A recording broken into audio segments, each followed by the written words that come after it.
dominate. Whatever you want, you got to commit all the way in and think in terms of domination, not a spectator. You don't want to be a spectator, folks. Spectators pay, players get paid. What I want to talk to you today about is like, how do you get to that next level? My whole life, whether I was doing well or doing very poorly, which I have, I've always wanted to know, how do I get to that next place? Okay, how do I get myself individually, as an individual, to that next place? How do I get my business to the next place? How do I get other people to the next place? So when Alex says that he stole my guy, it's true, he did. And I admire him for being a predator. Today, what I want to talk to you about is how to dominate and not compete. The truth is, the fact that Alex could take one of my guys doesn't make him a bad guy. It makes my system weak. I shouldn't resent him because he grabbed somebody out of my organization. Hoorah for him. Would you agree?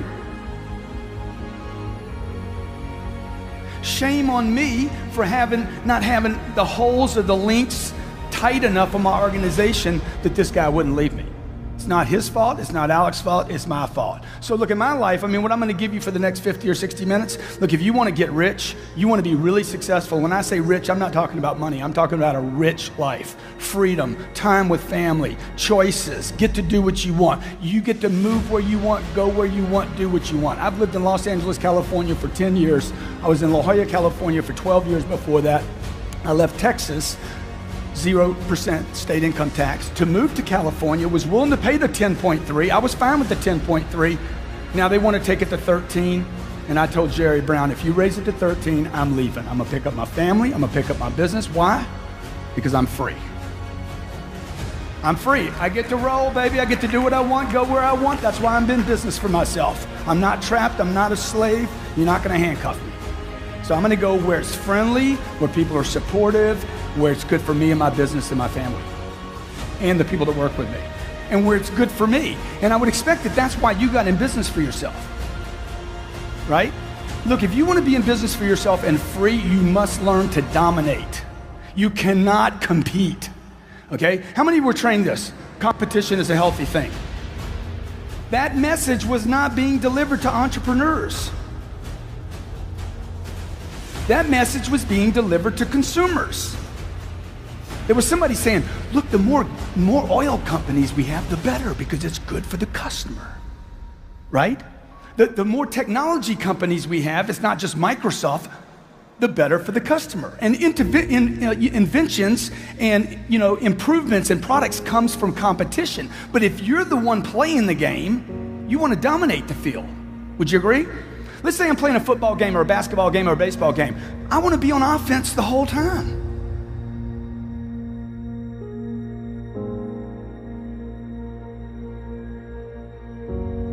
Right? If I owned banks, I'd want to own every bank. I'd want the new world order. I'd want to dominate planet Earth, okay? How many of you in the room have an iPhone? How many in the room have a phone that looks like, let me see, where's mine at? I never let go of my phone, ever. You know why? Because this phone is a prospecting tool. This phone is a way for me to stay in communication with millions of people. This is not a phone anymore, right? When Steve Jobs got into the business of printing phones, do you know what his company told him? Stevie, don't do it. Do not do it. Stay with your iPods, bro. Leave the phone alone. Okay? He's like, I'm gonna make a phone so sexy. Y'all know this story? I'm gonna make a phone so sexy that people will wanna lick the buttons off the phone. How many of you have an Apple product, an iPhone? How many of you have licked your phone? Okay? Most of you in a room bought that phone in the last 5 years. You bought it through the single worst contraction in the history of the United States, and you spent $500 on it, plus the $125 you spend every month, right? You got about $2,000 wrapped up in a phone, and you haven't even considered what you paid for that phone. And you don't use it. You don't use it properly. And I'm telling you, if you don't have a piece of technology like this, it's impossible for you to dominate. Impossible. This is called a smartphone. If you don't have a smartphone, what kind of phone do you have?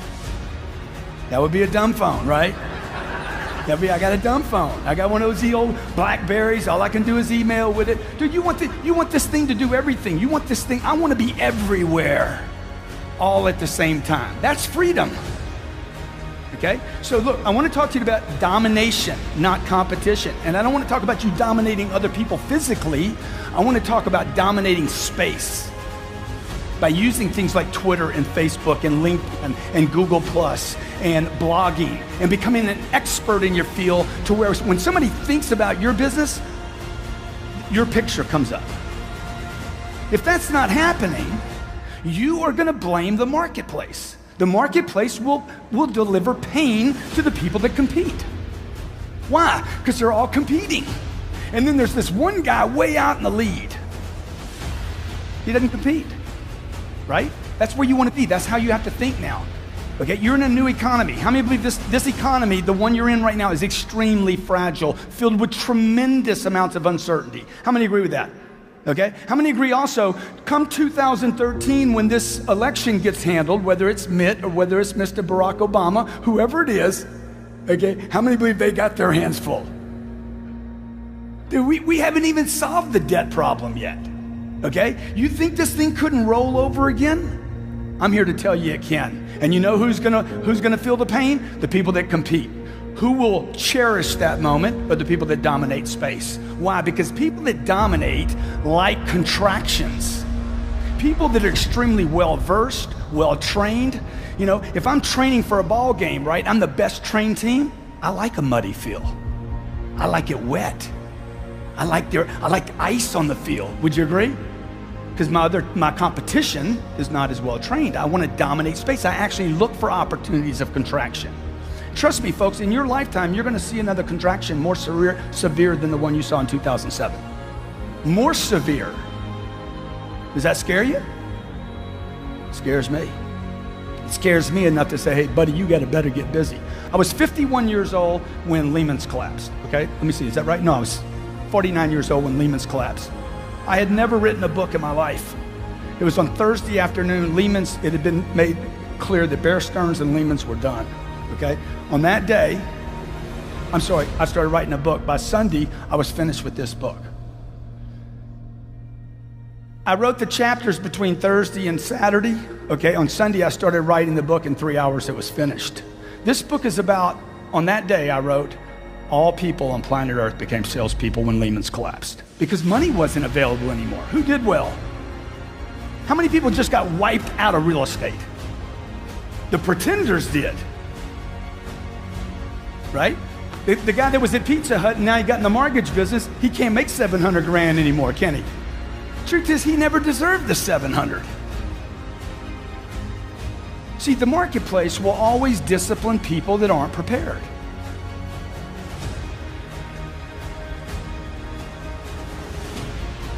Success loves preparation. It loves it. It admires it. It just flows money back to it. Success loves preparation.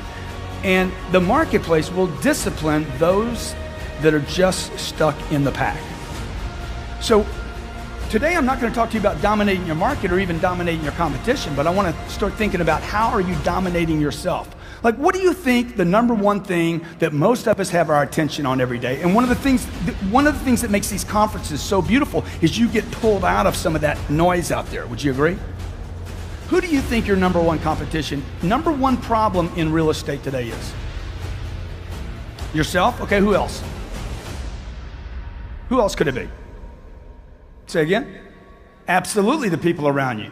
Anytime I have production stall in any of my companies, the first thing I look at, I don't look for talent. I look to get rid of people. First thing I do every time, who can I get rid of? I'm looking for somebody to freaking kill. I need to get rid of somebody. You know why? Because I push with so much force into my universe, into my businesses, whether it's buying real estate, apartments, whether it's pushing rents up, whether it's doing my seminar business, my book business. I push so hard that if I'm not getting results all the time, somebody has to be pushing back.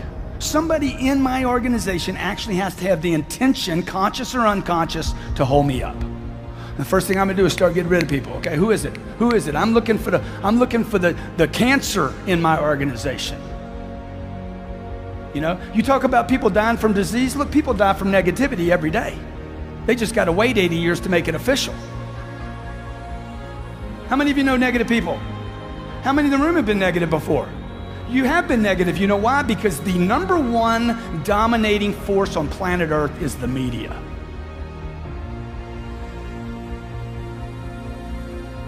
It's the media. The media, 800 TV channels spew negativity onto the American public and every other country on planet Earth. They just puke it on you. Oh, but I watch Fox. Good. They puke at Fox and they do at MSNBC. It's just you're in agreement with the puke. I got some conservative puke.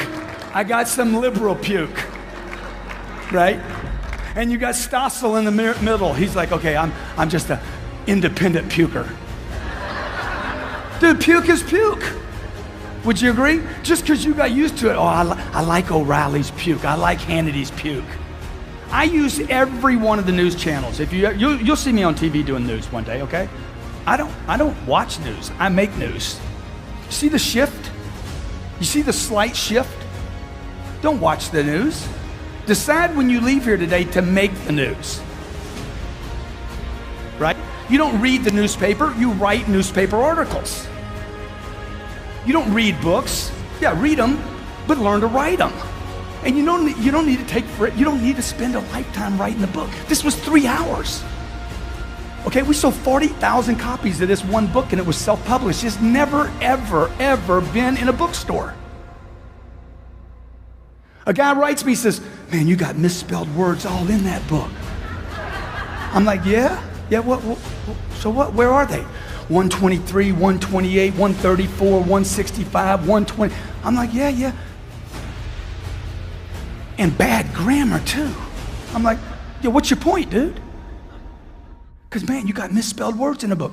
It's a bestseller, bitch. The word bitch, look it up in the dictionary, means a complainer, a whiner, an excuse maker. I wear a little band on my pin here, on my wrist here. It's a little black band, and it says, champions dominate. And on the other side, don't be a little bitch. That's right. Because I don't need it. I need to get rid of the whiners, the excuse makers. Oh my God, it's the market. It's the market. Oh my God, prices. Oh, inventory. Okay, 9 months ago, there's too much inventory. Now, too little inventory. Human beings have so many excuses. It's unbelievable. You know why? Because you watch the news too much. Because you've agreed to receive news, not make news. So when Lehman's collapsed, I watched 25 years of hard work either dissipate, and I'd done everything right. Everything, okay? Conservative, never used high leverage. Sometimes I'll put 40% or 50% down on a deal. Everything cash flows from day one. I didn't do any of the stuff all the problem makers did. All the over leverage, the debting, all the builders that have never been disclosed that really created this problem. It wasn't the banks, it was the builders bringing product to the banks. Borrowing 115%, building product that couldn't be sold yet, making up actual buyers for the product, okay? I didn't do anything wrong yet. Was I caught up in it? All my assets gets frozen. I got a bank that I owe $42 million to. The bank goes under. New bank comes in, they don't know me, they're like, hey, let's go. Right? Because my loan's maturing, values had gone down, and I'm sitting with my wife saying, oh my God, man. I got 4 businesses and they're all on stall. Engines dying. What does this mean, Grant? My wife's an actress, okay? What does this mean? I said, baby, this is the biggest opportunity of our lifetime. It's the biggest. It's the monster, okay? Now, here's the problem with it. You're going to 40% less than you've seen me before. Okay? You're not going to see me much. Because I'm going to go out into the marketplace right now, and I am going to literally cover up. This is my moment to expand into the marketplace while everybody was doing what? What was everybody doing for 3 years? All of them retracted. okay? This is my moment to dominate, not compete. So that's really what I want to tell you about today. I want you to walk out thinking, man, how do I dominate? Not other people. How do I start dominating my own self, my own time? If you know what day it is, you're not busy enough. Okay? Oh man, I can't wait till Friday. Dude, I don't even, what day is it right now? You should know it's Monday. You should be busy. You should be, but Grant, Sunday is the Lord's day. It's the day we take off. You need to reread that whole deal. God created the universes in 6 days and took a break. Okay? Everybody's stuck on the Sunday, okay? You forgot about the part he did before that. I know people taking Saturdays and Sundays off and they didn't create anything all week. True or not true? Look, I hear about the unemployment numbers every day. I said, I sure wish they'd talk about all the people that are employed that don't deserve a job, because there's millions of those still in the marketplace. And the next time we get another contraction, those people are going to get delivered pain. That's what the marketplace does, man. It basically disciplines anybody that refuses to discipline themselves.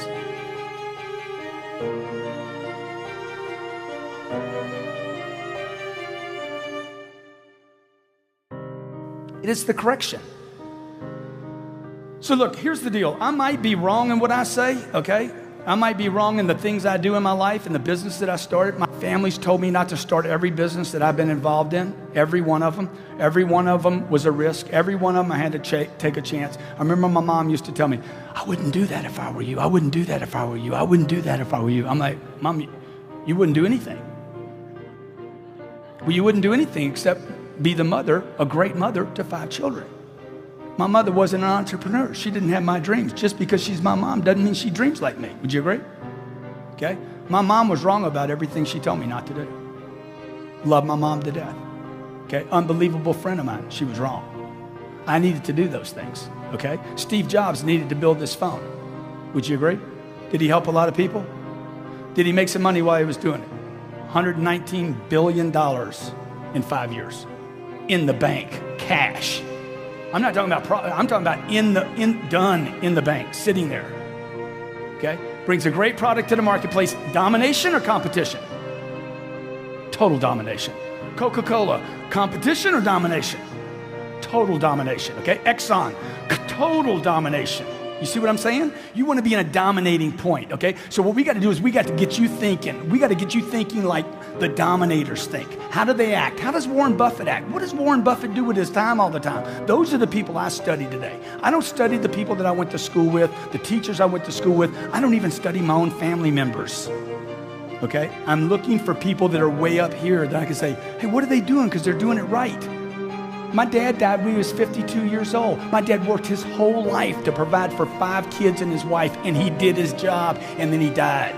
That's not the program I want to get on.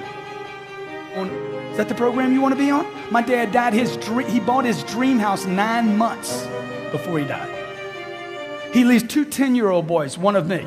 I'm a twin. 2 10-year-old boys, never got to enjoy us. I never got to enjoy him. Why? Because he worked so hard with no concept of freedom. He had a good job, he made some money, but he is basically imprisoned in his thinking that work is hard. It is, it's difficult to compete. Would you agree? Real estate's difficult. How many agree it's difficult? And when it gets good, what happens? Everybody comes into it, right? And then you're like, what's this guy doing it? Okay, what's this guy doing right now? So I look to surround myself with people that can dominate, people that are certain, okay? People that know what they're doing, people that are in control. So when I say I'll be uncertain, I might be wrong.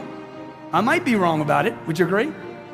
Like I'm leaving California. I might be wrong, but I'm certain in my wrongness. Somebody said, how do you know you're going to like Miami? Look, I've already made a decision. I'm going to Miami. I'm moving to Miami. I'm going to like Miami. Why don't you go try it out? Don't need to try it out. I'm committed. Of course I need a realtor. Okay, no offense, but it's a dumb question. Why would you ask me, do I need a realtor? Do you think I don't need a realtor? No, I got the internet. I mean, really. See, those things you're asking out of an old economy. You got to change some of your pitch. You got to think different. Austin, Texas. I don't own anything in Austin, 1 year ago. Last October, I'm in an exchange out of California. I find a piece of property on the internet. It's called the Montalina Apartments in Round Rock, Texas. Anybody know that property? Property's been on the market for 10 months. It's 242 units. It cash flows right now. It's a great property, 10 years old. I call this guy the king of Austin commercial real estate. Charles, Grant Cardone from Los Angeles, California. I want to buy Round Rock. Yeah, sure. Now, this guy's the king. He's a legend, okay? But you see, all legends have this cycle where they legend and then they lose interest. And they keep coasting as legends, and then what happens? They're not running the game anymore. They don't want to dominate. They're resting on yesterday's laurels. They're not reading anymore. They're not studying anymore. They're not coming to conferences anymore. Right? They're not in the game anymore. They're not preparing anymore. I'm listening to the phone call, okay? Because I think everything is in terms of domination. Everything, every phone call I'm on, every email, I'm looking all the time for that moment where I can seize an opportunity like Alex did with stealing some of my people. Okay? Okay? A true American he is. I like that about you, dude. Okay? See, that's a guy I can trust. That's the kind of guy I'd want to be in a partnership with. Not somebody I wouldn't trust. Why? Because he's aggressive, dude. He's a winner. That's why you came. I don't want to be around people. Hey, you resting? You've been working so hard. Oh my God, man, when are you going to take a vacation? I mean, get a little break.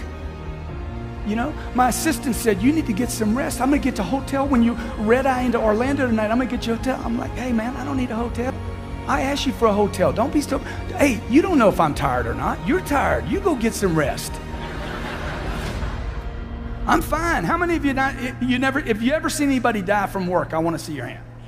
You ever seen that happen? It's going to happen to you.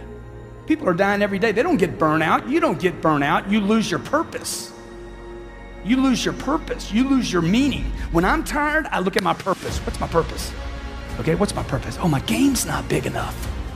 My game's not big enough. My game's not big enough. I'm not interested anymore. Right? So here I am, Lehman's collapsed, it folds up. I got real estate tied up, okay? I start blowing these books out. Every 6 months, I'm writing a book. And then I start expanding back in the marketplace with real estate. I start looking for opportunities in real estate. I call this Charles Sakar guy up. I'm like, hey, that 242 units in Round Rock, I want to buy it. This is what he tells me. I've never sold anything to anybody in California. I said, well, dude, we're going to go ahead and break that up for you, okay? You're not going to be able to say that. You guys are too difficult to work with. I'm like, dude, I'm the easiest close you will ever get in your life. What am I doing right now? He's like, look, the seller wants full price. Product's been on the marketplace for 10 months. I don't tell Charles it's been on the market for 10 months. I don't tell Charles it's overpriced. This is what I tell Charles. I'm going to buy it. I'm going to close in 30 days. I'm going there tomorrow. I'll be there tomorrow. I'm on a plane tomorrow. Would you at least drive over there and meet me? Okay, it's 2,000 miles for me, and it's probably 18 miles for you. I'm going to pay full price for it, Charlie, okay? It's going to be the easiest deal you ever did in your whole freaking life, okay? I guarantee I'll get a loan or I'll pay cash for it. Would you meet me tomorrow, please? What am I doing right now? Huh? I'm selling him. This ain't begging. Shit. This is begging. Charles, please, Charles. Please, Charles. Charlie, please. Please, Charles. I'm selling Charlie right now. Why? A buyer has to sell. To get a loan, I got to sell the bank. You guys aren't in real estate. You're business people. And every business person has to sell. You show me one business that doesn't have to sell. The day Steve Jobs died, they called him everything. Inventor, genius, world changer, ding the universe. They called him all these things, not one tweet. And there was hundreds of thousands of tweets. Not one tweet said, Steve Jobs, master salesperson. But that's what he was. Why? Because in America, we have this disdain for selling. We have a hate, a dislike. You don't even put it on your business cards, do you? Oh shit, I can't put that on there. No, I'll call myself anything but a salesperson. Right? You tell me somebody that's not a salesperson. What do you think? What happened? If you go to India, you go to Mexico, or you go to China, and I walk in a room and say, I am a master salesperson. I know everything about a sale. I know as much about selling as a neurosurgeon knows about the brain. I know when somebody says budget, it's over our budget, I actually know that that means they'll go over their budget. You don't know that. You don't know that. You don't understand when somebody says they have a budget. If you really break that down, you'd understand that they're actually saying, I bought from everybody except you. And that's why I put a budget in place. I'm trying to control my urge to purchase. So when somebody says to me, but it's more money than we planned on. Look, I'm with you. Sign right there. It won't be the first time. All right, you're right. Let's do it. The product's too much money. Do you hear that objection? You knew that before you called me. And you still made the phone call. Let's go see it today. Okay? I'm selling a piece of real estate and I'll come back to the Round Rock story. My house is being sold in Hollywood. Every realtor in town told me it was too much money. Every realtor. It's too much money. They said I was an idiot. They said I was stupid. They said he's insane, okay? The person that's gonna buy my house is gonna be a billionaire. It doesn't matter. $1 million here, $1 million there, it doesn't matter. Right? Does he overpay for everything? A guy that's worth $39 billion. Does he overpay for stuff? Huh? What do you think? Every day. So why shouldn't he overpay for my house? What's the difference, man? Come on, bro. It's just money. Let's roll. But selling my real estate in Hollywood during a tough market, I have to keep the realtor sold. You got to stay certain. How do you know it's overpriced? Alex was showing you numbers today. You were wrong for the last 30 years. Right? Miami, you can't buy anything in Miami. They said they had 10 years of condo stock in Miami. Dude, they got 2 months of condo stock or less. Okay? If you look at the prices in Miami, they are straight up and vertical. It's the hottest real estate market in the country. You got people from Argentina, Brazil coming in. You got people from Russia and Europe and France saying, this is cheap. This is a steal. See, people in the neighborhood never change the market. You know why? Because they're looking in the rearview mirror. How many of you drive a car? Next time you get in your car, I want you to pay attention to the windshield. Okay? It's that big. The rearview mirror is about that big. I could take my rearview mirrors out, jerk them out of my car because I have all my attention up in front of me. The other thing is I go extremely fast, so I don't have people on the side of me. I'd rather the ticket. I want to get there quick. I value my time. Do you? Right? So this Charles Sakar guy's like, oh my God, you're going to come out here. You really a buyer. Have you looked over stuff? Dude, I'll pay the full price. I'll do the deal. And what I realized was Charles Sakar was the wrong broker to list this property. He was doing this to everybody. He wasn't doing it just to me. Okay? I bought the property, paid full price, closed on a Thursday, put it back on the market the following Thursday for $18.6 million, closed in 3 months for 18.3, and I paid 16. This happened 6 months ago. In Austin, Texas, tough market to buy a product in. Would you agree? Multifamily product, B quality. A lot of institutions could look at that kind of product. It's big enough, okay? But you got to get in the game to dominate the game. You got to look for every opportunity. How many believe you're missing opportunities right now? They're coming past you. They're there. You got to get in the game. You can't be in a newspaper. You can't be on TV. You can't be watching Anderson Cooper in his little tight T-shirt and he comes out and thinks it's big news. I'm like, dude, everybody knew. Come on, bro. Okay? Biggest problems, okay? Number one, biggest problem is uncertainty. It's not competition. It's not the banks. It's not leverage. It's not competition. It is uncertainty. You're uncertain. If you're uncertain, I'm uncertain. Would you agree? You get uncertain, I don't know if I should do it or not. Number two, obscurity. I don't know who you are. If you don't know who I am, and that's why I told Alex, I said, let's do the video. I don't even think we did the video, did we? Yeah, we did the video, okay? People have to know who they're doing business with. If I'm obscure and you don't know me, okay, here Lehman's collapsed, nobody knows me. So I write a book. I write this book, come out with it. 6 months later, write a book on closing a deal, okay? We publish that book, we talk about it. This book comes out, If You're Not First, You're Last. I'm talking about it. This is in 1 year, 3 books, okay? If You're Not First, You're Last is a book about how to literally get people to not forget you, okay? That becomes a New York Times bestseller, and then I come out with the 10X rule. This outsells every other business book in airports.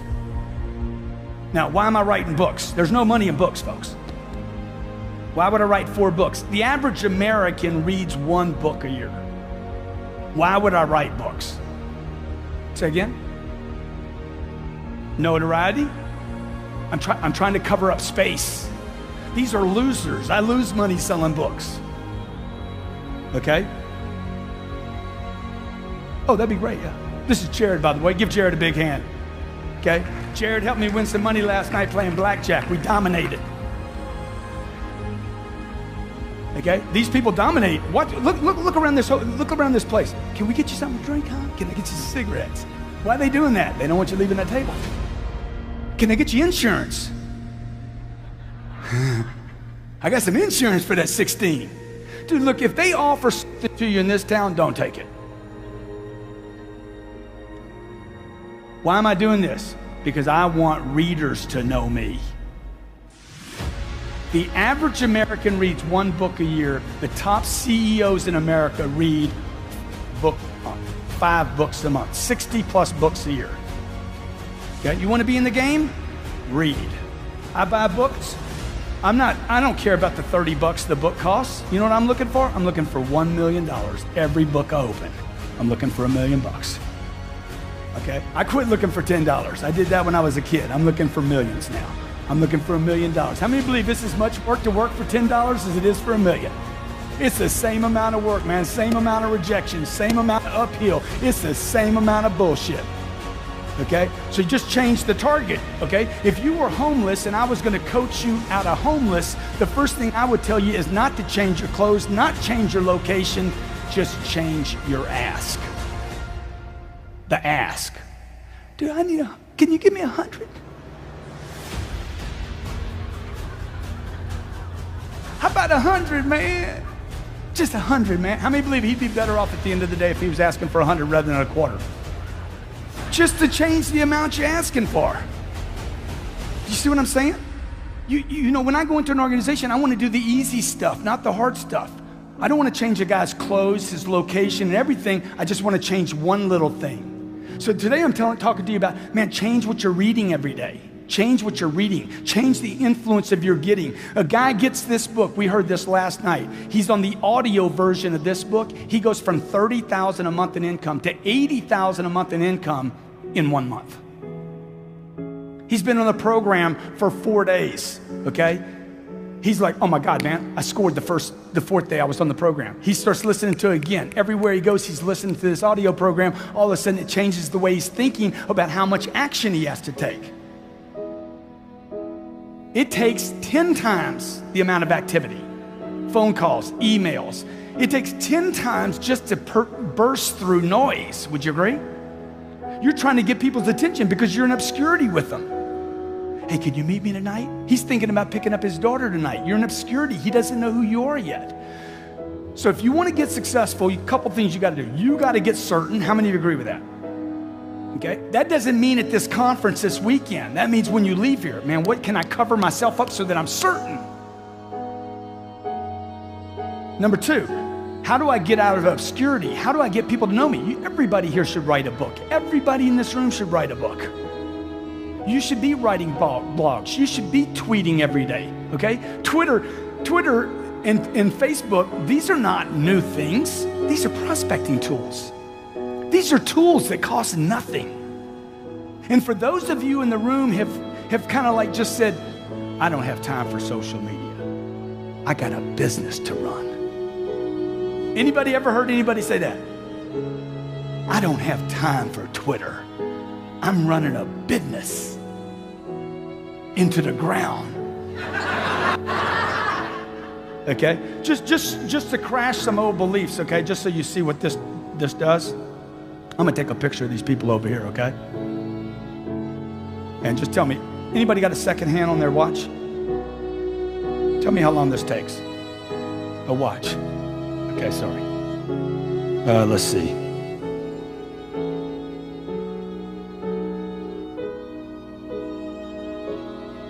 How long did that take? 10 seconds. 223,000 people will see that tweet. I don't have time for Twitter. No, you're competing and not dominating. You're not using the tools available to you. They're free. Facebook and Twitter are your friends. LinkedIn is your friend. You need to understand them. You can't delegate this, okay? You don't turn this over to one of your people in your office. There's not a person in my office that can come to me and knows more about Facebook, Twitter, LinkedIn, communicating, because I could have a social media person that doesn't know how to communicate. Would you agree? He knows all this fancy stuff about Twitter, but he doesn't know how to market on it. He doesn't know how to get attention on it. You want to get attention, you've got to get out of obscurity with people. The third problem you have is they're not thinking about you when they go to pull the trigger. Yeah, I knew you were in real estate. How many had this situation? They didn't get you to list your house because they forgot about you. Oh my God, I forgot. How many had that experience? You failed on number 3. They weren't thinking about you when they were ready to pull the trigger. And number 4, because you lack persistence. It's very difficult to be persistent, particularly if you're living in a thinking that I'm going to try once, I'm going to try twice, I'm going to try 3 times, and that's it.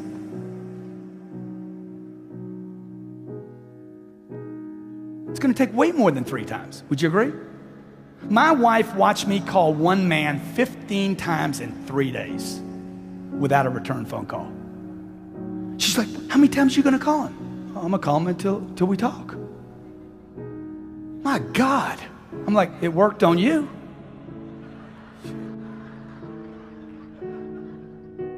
It worked on you. I meet this. You ever seen an ugly guy with a beautiful woman? You ever seen that? You're like, how did he do that? That is impossible. How many seen that before? Okay. I met my wife the first night I moved to Los Angeles. I met her. I knew immediately. I'm like, that's my wife right there. I'm going to marry her. She's going to have my children. Guarantee you, I know for sure. I called my mom. Hey, I met my wife tonight. You been out with her? Nah, she doesn't want to have anything to do with me. Okay, what's my job now? I got to sell her. I don't need to date her. I got to sell her. I called her twice a month for 13 months without a return phone call. If you ask my wife, ask her the story. If you ever meet her, great chick. 13 months, man, twice a month. Not one return phone call. Okay? Her friends are like, Grant, you got to quit calling her, man. This is like bordering on stalking. I'm like, it's not stalking if it works. If it works, is it stalking? No, it's marriage. Okay? I need to stay interested. See, this is what people do. They set a target. You remember when you were a kid and you set targets that were big, giant? Had nothing to do with reason? They were giant, right? And then you had some difficulty getting to it, and somebody said, what? Dude, your goals are unrealistic. You need to drop your goals down. And add 40 years and end up with nothing. Certainly not congruent with your potential. How many believe you have more potential than you're going for right now?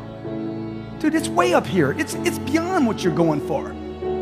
So you want to set it here. I want to set my targets up here. I never lower a target. Never, ever. That's my target. I'll fail on my target. My whole lifetime I might fail on that target, but I won't let it go. So when I first started buying real estate, I used to write this down. I own 10 apartments. I own 10 plus apartments. That's all I buy is apartments. I own 10 plus apartments. I own 10 plus apartments. I own 10 plus apartments. First deal I ever bought was 38 units. Bought 38, I own 100 apartments. I just changed my number. I own 100. Next deal I bought was 40. Next deal I bought was 70. Next deal I bought was 250. Let's go. I got to stay interested. I got to keep my targets up here. I got to keep changing that target so I'm interested. I'm not talking about success, money, accumulation. I'm talking about keeping me interested in my potential. It is my duty. It's my obligation. It's my responsibility. And I would say to you, this is, I guess you can hear the problem. I just want to be sure you guys know, okay? I would say to you that it's your duty, your obligation, and your responsibility to fulfill your potential, and that's actually what success is. Success is not money. Success is, I'm going to get this chick to marry me. Right? I'm going to get her attention. What was my problem? Uncertainty. Okay, let me X that off, dude. I'm certain she's the right one, okay? She is the one.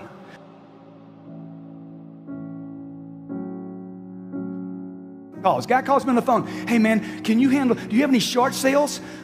Sir, did somebody tell you to ask for me? Do you know how powerful that line is? Do you know how powerful that opening line is? You have no short sale inventory, nothing, zero. It's been going for 90 days. You got anything that's being short sold, anything up at the bank? Did somebody tell you to ask for me? What did you just say to him? Guy. You're a guy, right? You didn't say you had any product. You said, I'm your guy. I can help you. You think we had a bankruptcy 2 years ago. Did somebody tell you to ask for me? Enthusiasm. Where's your enthusiasm at? Oh, yeah. It's in your living room. You're watching Jennifer Lopez on American Idol. That's where you left it right there. Oh, she was so good.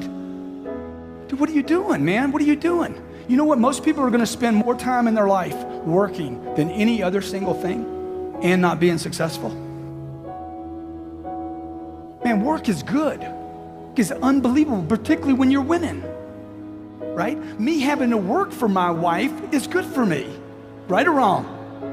Okay, she don't want to go out with me, so I'll lower my target. Let me go get an 8. Okay, that doesn't work. Let me get a 6. Whatever that is, right? Okay, let me get a 4. All right, I'll just go to a strip joint. That's why most guys, no offense, ladies, but that's why they have the girl they want because they take shortcut, use too many quick options. When you to be.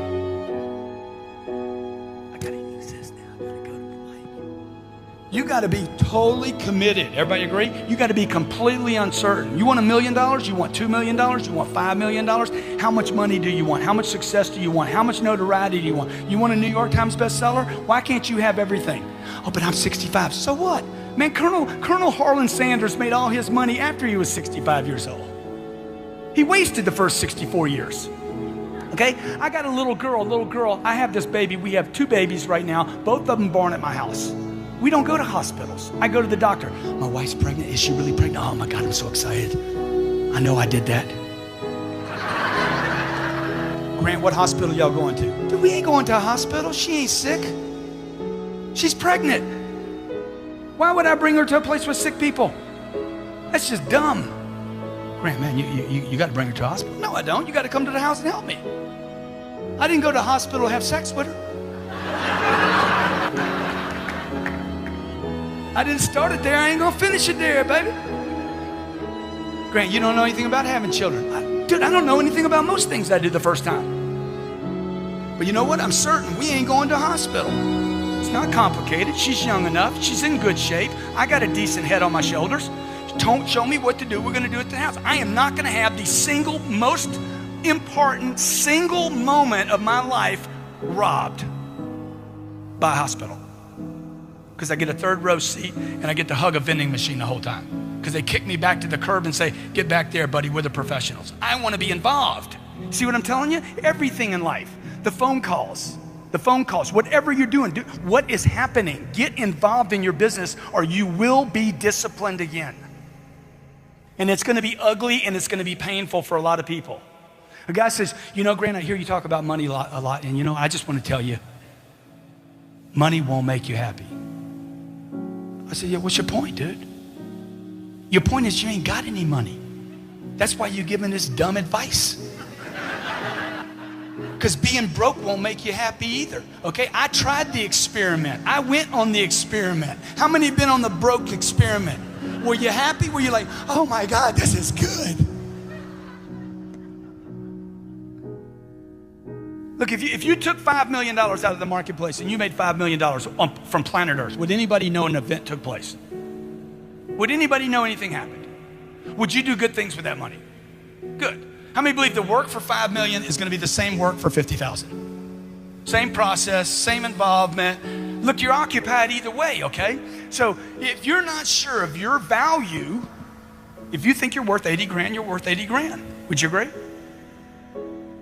If you think you're worth 150 grand, you're probably worth 150. If you think whatever you think you're worth, if you're not sure of your own value, your own goals, and what you want, the world will never reward you of what you want, your value, and your goals. Never. It won't happen. It can't happen.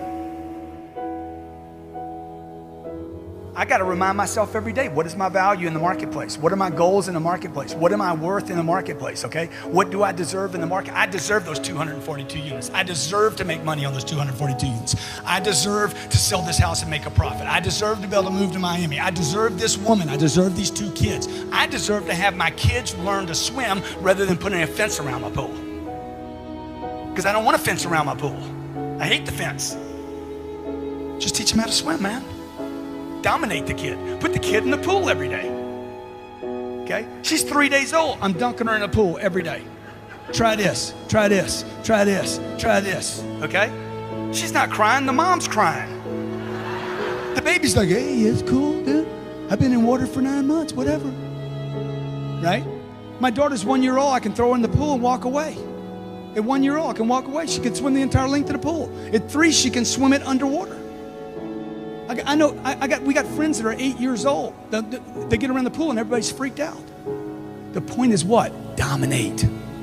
Whatever you want, you got to commit all the way in and think in terms of domination, not a spectator. You don't want to be a spectator, folks. Spectators pay, players get paid.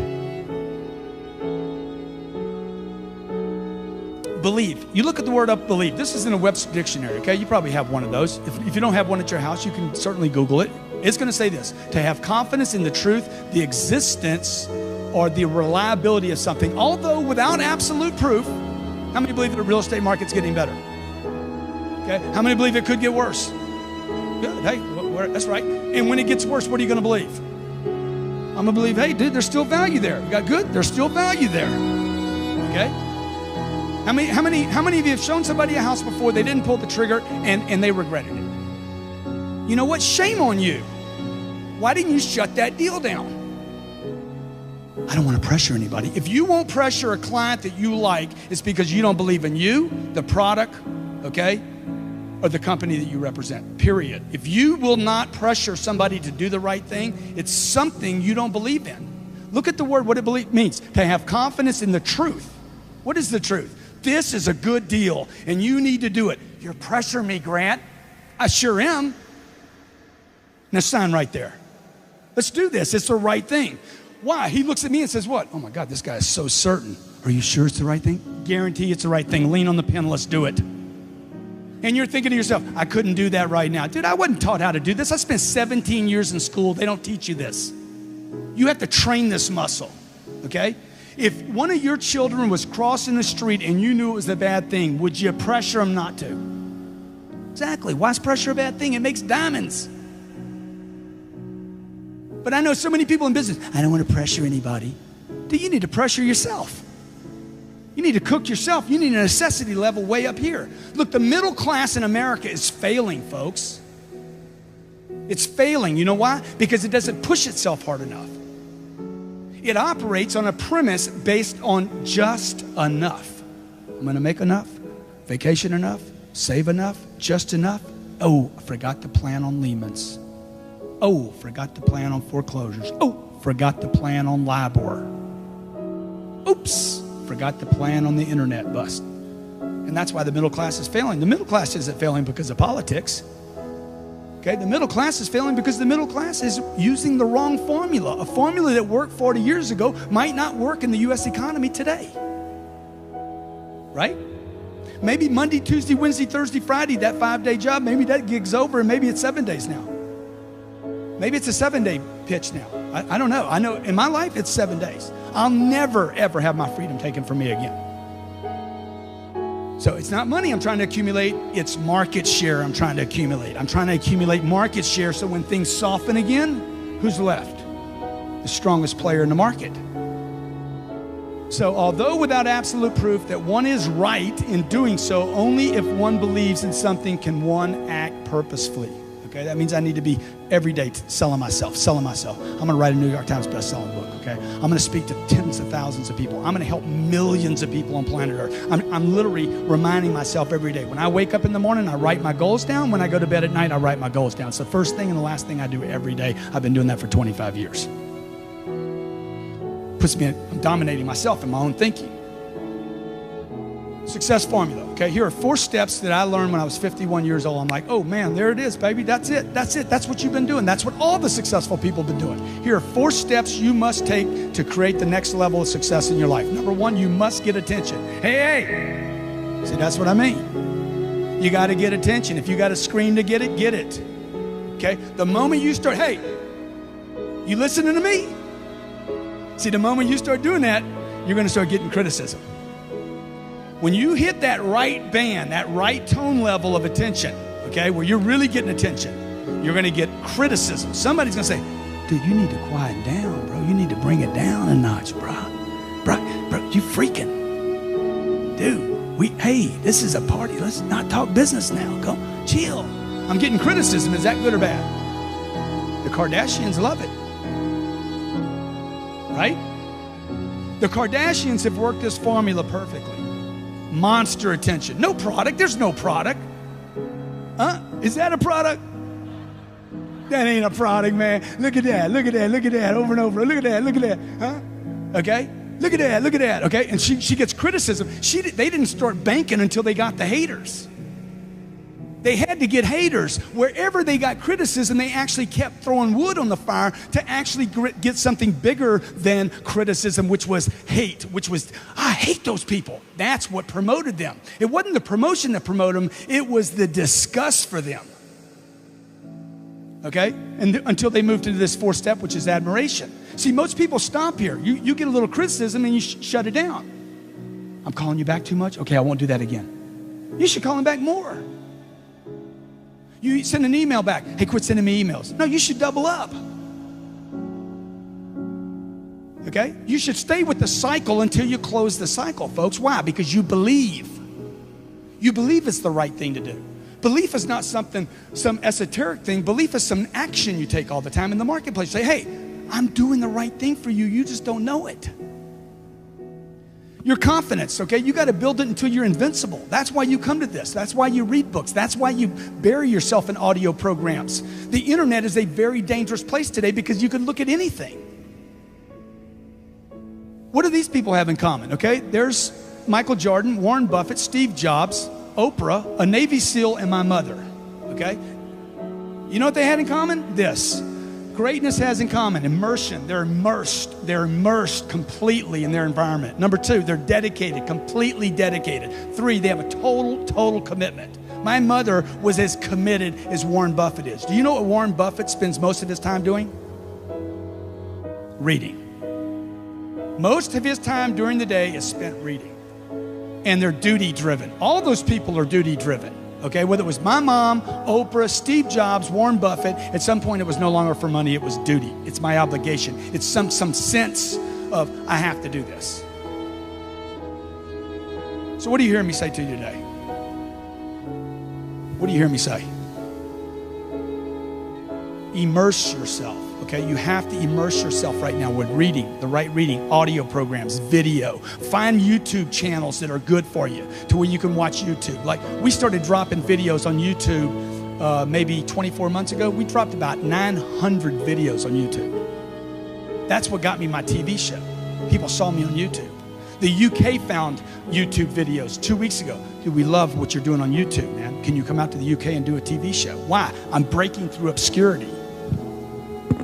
Anybody can do this, folks. Anybody can do this. This is not about a college degree. This is about massive amounts of action to get attention for yourself, your brand, your company, your products, your ideas, your dreams. Then this is what I would tell you to do, okay? And I'm gonna close out here. Number 1, I would immerse yourself with books, audio, video, daily, okay? You hit all 3 of those where I'm reading something, listening to something, and watching something. These are completely different ways to learn. Number 2, you want to test your abilities. Actually, if you have employees, how many of you have employees? You need to test their abilities. Just because somebody's good at what they do doesn't mean they have an ability. You want to test their abilities with assignments, tests, and drills. Look, the economy needs people like me and you driving the marketplace. It's entrepreneurs and businesses that build economies. Would you agree? It's me and you, not governments. Governments do not build economies. People build economies. Entrepreneurs, people with ideas, people that are driven. You, people like Alex, are the ones that make the economy. And frankly, folks, it's your duty as an American to get out into the marketplace and be a role model and recreate this economy. Thank you very much.